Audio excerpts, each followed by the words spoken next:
Yeah. So, first of all, it's an honor to be talking to you. Okay. I have a question. What do you think is more important to a youth? Being right and staying with their point, or staying with their point, knowing that they're wrong, but admitting that they're wrong, they would be doubting their own self?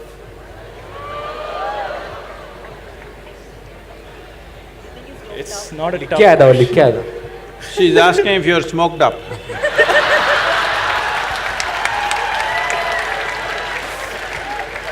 No, I'm not.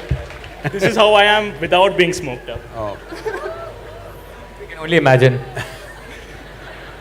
So,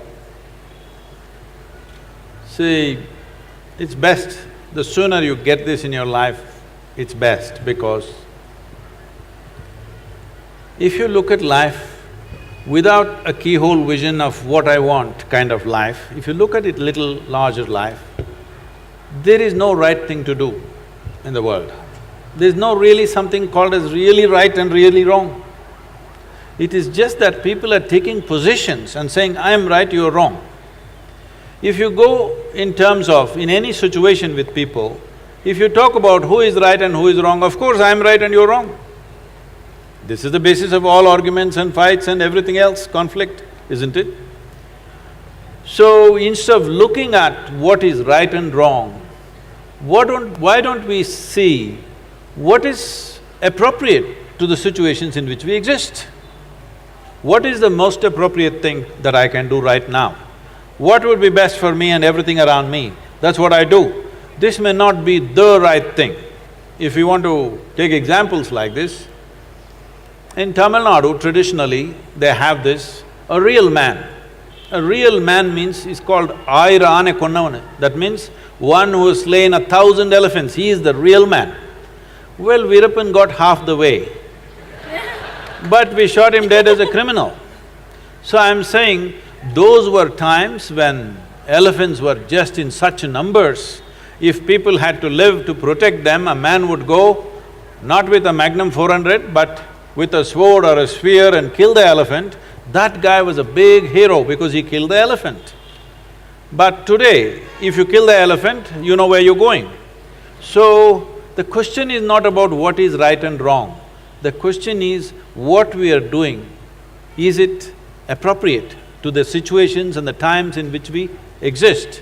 Above all, see, people are always talking about integrity as good versus bad, right versus wrong, morals, ethics, values.